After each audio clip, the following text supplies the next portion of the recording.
Alright, let's talk about 5 negative things that I've experienced with the Pixel Fold so far. First thing is that I've had 2 calls drop.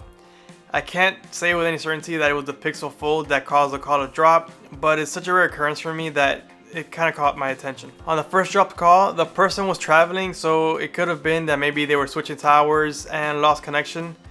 So I can't say that that was a Pixel Fold. And on the second call that dropped, we were both in our homes, but either way, this is another one that it could have been either phone. I really can't tell. But it just stood out to me because it's so rare that it happens. This second one is more of an issue with the form factor in general, and that's that I can't really use a case comfortably. So what I ended up doing with my Pixel Fold is putting a screen protector in the front, a glass protector in the back, and a protector for my camera lenses as well.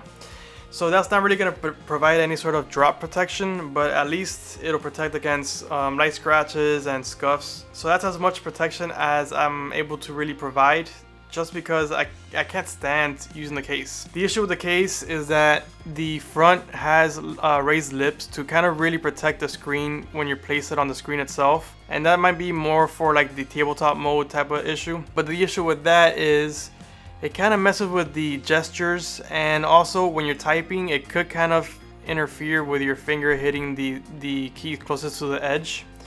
So it's not the most comfortable.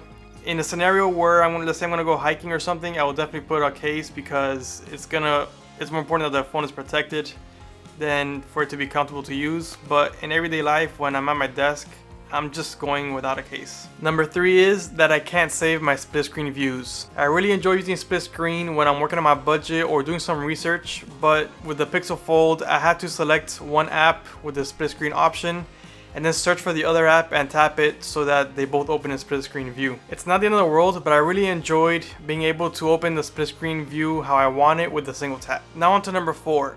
This one is more of a bug than a missing feature. For some reason, the widgets just don't maintain their size when transitioning from the outer screen to the larger inner screen. And it's not even that the widgets are expanding to, make use of the extra space or anything. They're actually shrinking, and that just makes no sense. And so I'll show you here.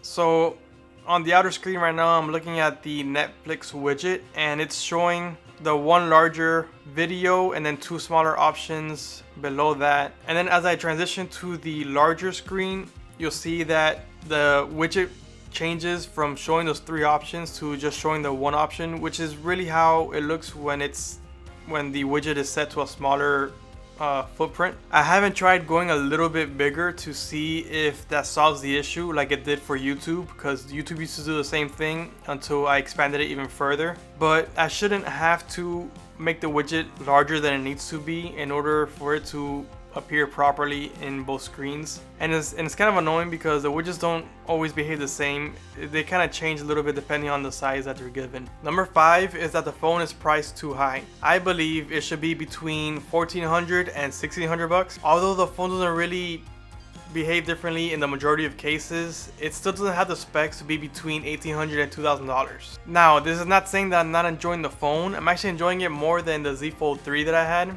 but these are just some things to consider before buying the phone. And I think Google believes that the price should be in the same range. So if you subtract the price of the Pixel Watch that came as an incentive, it places the Pixel Fold in that same range I spoke about. And with that in mind, I would be on the lookout for a price cut, especially since the Z Fold 5 and the OnePlus Open are about to launch, and Pixel's probably going to want to make some waves with some price cuts during that time. Thanks for watching. Don't forget to hit the like and subscribe button, and as always, I'll see you on the next one.